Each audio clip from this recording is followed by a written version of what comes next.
आपका हमारे SR classes channel में स्वागत है। आशा करते हैं आप ठीक होंगे, हम भी ठीक हैं।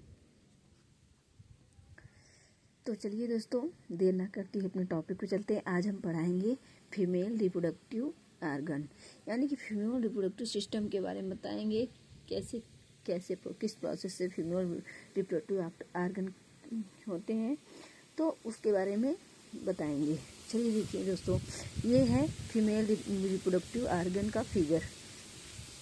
ये फिगर जो बनाए हैं फीमेल रिप्रोडक्टिव, अच्छे से बना नहीं है दोस्तों, लेकिन फिर भी ऐसे ही बना दिए हैं। आप सबको दिखाई दे रहा होगा, आप समझने की कोशिश करना दोस्तों। इसमें हम आपको अच्छे से समझा देंगे, बस आप ध्यान से सुनिएगा। देखिए दोस्तों, सबसे पहले ये देखते हैं हम आपको इसके यानी कि नॉमेनक्लेचर, यानी कि इसके कहाँ किस पार्ट को किस नाम से जाना जाता है वो चीज़ बताएंगे। तो देखिए दोस्तों, सबसे पहले हम इसको क्या कहेंगे, इसको फैलोपियन ट्यूब कहेंगे। ये जो नलियाँ हैं दोनों तरफ। और ये क्या है, ओवरी जिसे पेयर ऑफ ओवरीज कहते हैं। यानी कि पेयर इसलिए कहते हैं क्योंकि जोड़े में रहते हैं, एक इस तरफ एक इस तरफ, यानी कि दोनों साइड फीमेल रिप्रोडक्टिव ऑर्गन जो होते हैं दोनों तरफ ओवरीज होती हैं, इस तरफ दोनों तरफ, इसलिए पेयर ओवरीज लिखा गया है। तो ये है ओवरीज और ये भी ओवरीज है। और ये है फैलोपियन ट्यूब, ये और ये भी फैलोपियन ट्यूब है। और उसके बाद देखिए दोस्तों, ये क्या है, ये जो स्पेस है, ये जो देख रहे हैं आप लोग, इसका नाम है यूट्रस। ये क्या है, यूट्रस। और ये जो वाल है, यहाँ पे वाल, जो अगर आप रियल में ऐसे मतलब मान लो, जैसे कि अगर बुक वगैरह में देखेंगे तो रेड रेड दिखाई दिया है, तो आप इसको इंडोमेट्रियम कहेंगे। इसको इंडोमेट्रियम कहेंगे, इंडोमेट्रियम की वाल। और ये क्या है, सर्विक्स, इसे क्या कहेंगे, सर्विक्स। ये जो ऐसे आकार का बना है चिपटा सा, तो इसे सर्विक्स कहेंगे। और नीचे से वेजाइना, इसे वेजाइना कहेंगे। तो आशा करते हैं दोस्तों आपका ये इसके नाम क्या क्या है ये तो पता चल गया होगा। अब चलिए दोस्तों, आप सबको दिखाते हैं इसका फंक्शन क्या है, ये कौन कौन से फंक्शन इसके होते हैं। तो देखिए दोस्तों, सबसे पहले ये दिखाने का मोटिव ये है कि फीमेल रिप्रोडक्टिव ऑर्गन कैसे होते हैं, उनमें यानी कि उनका जाइगोट कैसे बनता है, उनको फर्टिलाइजेशन कैसे होता है, ये सारी प्रोसेस आपको अच्छे से इस फिगर में दिखाएंगे। अभी मैं पिछली बार वीडियो बनाए थे male reproductive female reproductive organ दोनों दिखाए थे, लेकिन इसमें सिर्फ फीमेल रिप्रोडक्टिव ऑर्गन अच्छे से विस्तार से बताएंगे, इसलिए इसको दिखा रहे हैं।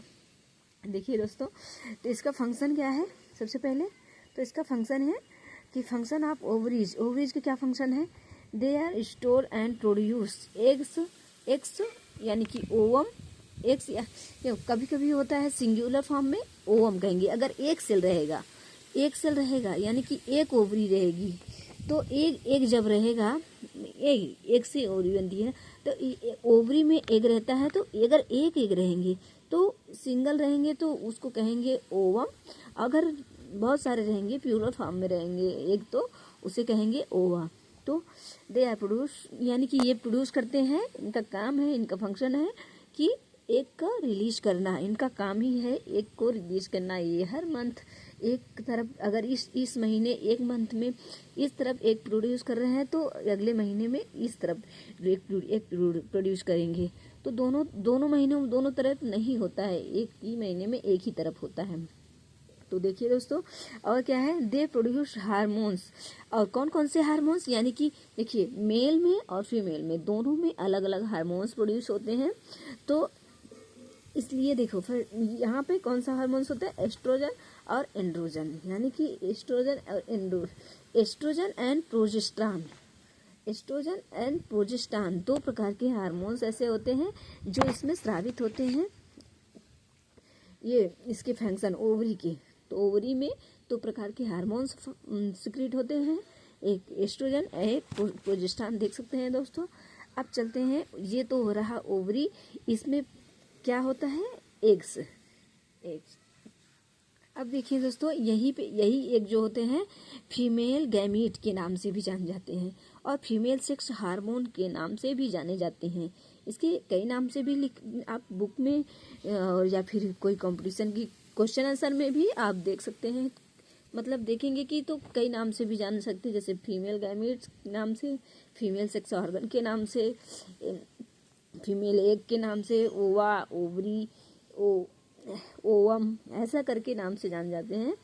तो आप समझ जाना दोस्तों। आगे देखिए दोस्तों, यहाँ पे हम अब फैलोपियन ट्यूब की बात करेंगे। फैलोपियन ट्यूब की बात यानी कि ये क्या है, fallopian tube, fallopian tube, oviduct, जिसे इसे फैलोपियन ट्यूब, इसे ओविडक्ट भी कहते हैं। और यहीं पे जो होता है फर्टिलाइजेशन यानी निषेचन क्रिया होता है। हिंदी में निषेचन कहेंगे, इंग्लिश में फर्टिलाइजेशन। यहाँ पे ही यानी कि मेल गैमीट और फीमेल गैमीट मैच करते हैं, मिलते हैं। तो आप जानते हैं दोस्तों, शुक्राणु यानी कि स्पर्म, यहाँ पे जो अंडे होते हैं यहाँ पे रहते हैं एग्स बहुत सारे। तो इसमें से जो मैच्योर होते हैं, जो अनमिक्योर होते हैं वो नहीं जाते हैं, जो मैच्योर होते हैं वहाँ यहाँ से यहाँ तक आते हैं, इसी ट्यूब में आके यहाँ पे वेट करते हैं। किस चीज़ का आपको बताया था, यहाँ पे एक हफ्ते तक रहते हैं, फिर दूसरे हफ्ते में ये जाके 2 हफ्ते तक, 2 महीने की पहले 1 वीक में यहाँ पे रहते हैं, तैयार होते हैं। जब मैच्योर हो जाएंगे तो जो मोटाइल यानी कि जो एक्टिव रहेंगे, जो थोड़ा मैच्योर रहेंगे, वो जाएंगे यहाँ से यहाँ तक। और ये देखिए दोस्तों, और ये क्रिया होती कब है, तो ये हमेशा से ही गर्ल्स में नहीं होती है। ये क्रिया तब होती है जब आप पबर्टी यानी कि प्यूबर्टी के स्टेज में चले जाते हो, यानी कि युवा अवस्था की, यानी कि प्यूबर्टी 12 से 13 वर्ष की अवस्था में। अब 12 से 13 वर्ष की अवस्था अगर आ गई गर्ल्स में, तो उसमें कई से ऐसे साइन दिखाई देते हैं जिससे ऐसे समझ आ जाता है कि उसमें से ये एक भी बनना स्टार्ट हो जाता है। तो उसके पहले और नहीं बनता रहता है। तो इस वजह से, तो जैसे कई प्रकार के ऐसे साइन आते हैं, जैसे पीरियड का आना और ब्रेस्ट का बढ़ना, और ऐसे बहुत सारे साइन होते हैं जो जिससे पता चल जाता है कि ये प्यूबर्टी के स्टेज में आ गए हैं। तो तब जाके ये एग्स बनने लगते हैं और जाके यहाँ पे हर मंथ यहाँ पे वेट करता रहता है, किसका, स्पर्म का। तो स्पर्म यहाँ से जाते हैं वेजाइना से होते हुए, इससे जाके मैच करते हैं, तब ये जाके यहाँ पे जाइगोट बनता है। अभी तक तो ये फीमेल गैमीट है, और मेल गैमीट जाके जब मिलता है तो तब जाके जाइगोट बनता है। और जब जाइगोट बन जाता है तो यहाँ से उसके बाद यहाँ से सरकते हुए ये कहाँ आ जाता है, ये क्या, कौन सी लेयर है, इंडोमेट्रियम लेयर, यानी कि इंडोमेट्रियम जो रेड कलर की रहती है, यहाँ पे आके यहीं पे इम्प्लांट कर जाता है। यहीं पे इम्प्लांट करता रहता है जब तक, मतलब 9 मंथ तक यहीं पे इम्प्लांट किए रहता है। और जब इसकी प्रोसेस यानी कंप्लीट हो जाती है 9 मंथ, तब जाके ये डिलीवरी के दौरान वेजाइना से बाहर निकलता है। तो इस तरह से कोई बेबी बनते हैं और कैसे ग्रो करते हैं, इस तरह से ऐसे। और देखिए दोस्तों, इन सब में सबसे ज़्यादा प्लेसेंटा जो है, यहाँ से ये जो लाइनिंग बनी है ना, एक प्लेसेंटा होता है। यहाँ देखिए दोस्तों, प्लेसेंटा का काम है न्यूट्रिशन प्रोवाइड करना, यानी कि बच्चे को जो उसके गर्भनाल यानी कि गर्भनाल रहता है, उसकी नाभि से नली की तरह जुड़ा रहता है। तो यानी कि माँ और बच्चे उसी से जुड़े रहते हैं। माँ जो न्यूट्रिशन यानी जो भोजन करती है, वो बच्चा उससे नाभि के द्वारा ही, उस नली के द्वारा ही प्लेसेंटा, जिसे प्लेसेंटा के नाम जानते हैं, उसी प्लेसेंटा से अपना भोजन पूरा करता है। पूरा भोजन का प्रोसेस उसी के द्वारा होता है। तो 9 महीने तक उसका ऐसे ही चलता है। फिर बाहर जब आता है तो तब जाके अपने मुंह से वो खाना पीना खाता है। जो भी खाना पीना के खाएगा दोस्तों, वो दूध पीता है, तो दूध पिएगा और फिर जाके कुछ दिन बाद, 1-2 साल बाद खाना खाने लगता है। तो जो भी है दोस्तों, अभी तो जब तक पेट में रहता है, वो माँ के गर्भ में रहता है, तब तक वो यहाँ पे इंडोमेट्रियम में चिपका रहेगा और यहीं पे उसका ग्रो होता रहेगा तब तक 9 महीने तक। उसके बाद यहाँ पे एम्ब्रियो, तब वो एम्ब्रियो के कंडीशन में आ जाता है और उसके बाद यहाँ पे ग्रो करता है। और जैसे दोस्तों यहाँ पे जब भी एक यानी यहाँ से तब जाके वेजाइनम 9 महीने तक बाहर निकलता है। और कभी कभी दोस्तों देखिए जो पीरियड होता है तो इस महीने में यहाँ पे हुआ तो अगले मंथ में यहाँ पे इस वाले में एग्स बनेंगे। जब एग्स बन जाते हैं तो यहाँ से जो प्रोसेस यहाँ से चल रहे हैं वही प्रोसेस यहाँ से चलेंगी, तब जाके ये बनते हैं। यहीं जाके प्लेसेंटा की एक लेयर बन जाती है जो प्लेसेंटा इसको भोजन प्रोवाइड करता है इसके द्वारा।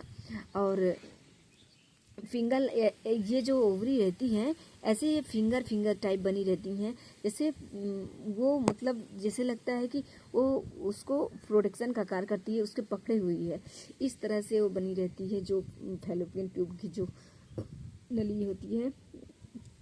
उसके बाद देखिए दोस्तों ये है यूट्रस और यूट्रस की वार्म, इसे वार्म के नाम से भी जाना जाता है। तो आशा करते हैं दोस्तों आपको फीमेल रिप्रोडक्टिव आर्गन के सारे पार्ट बारे में पता चल गया होगा। तो अब देखिए दोस्तों एक ये है मेनोर्की एंड मेनोपॉज, यानी ये क्या है मेनोर्की मेनोपॉज, यानी कि जब कोई गर्ल्स होती हैं तो अगर वो 12 से 13 वर्ष की रहती हैं, 12 से 13 वर्ष की रहती हैं तो उनका प्यूबर्टी स्टेज रहता है। तो उस प्यूबर्टी स्टेज को जो फर्स्ट पीरियड आता है उसको हम मोनोर्की कहते हैं। और उसके बाद जब लास्ट पीरियड यानी कि जब पीरियड का लास्ट दिन रहता है, यानी कि अब वो पीरियड बंद होने वाला है, जैसे 40 से 45 वर्ष ईयर्स की एगो में, यानी कि 40-45 वर्ष तक ये चलता है, उसके बाद ये बंद हो जाता है, तो इसे मेनोपॉज कहते हैं, मेनोपॉज।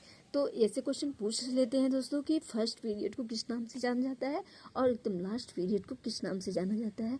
ऐसा क्वेश्चन कई एग्जाम में पूछा गया है, हम खुद ही मतलब उसको फेस किए हैं, कई ऐसे एग्जाम में ये क्वेश्चन पूछा गया है। तो आशा करते हैं दोस्तों आपका ये हमारा वीडियो बहुत अच्छा लगा होगा, बहुत हेल्पफुल होगा। अगर हेल्पफुल हो तो लाइक शेयर सब्सक्राइब जरूर करिएगा। और वीडियो में जो भी आपको नहीं समझ में आया हो कमेंट बॉक्स में ज़रूर बताइएगा, अगर समझ में आया होगा तो आप वो भी बताइएगा। तो बाय बाय दोस्तों, जय श्री राम।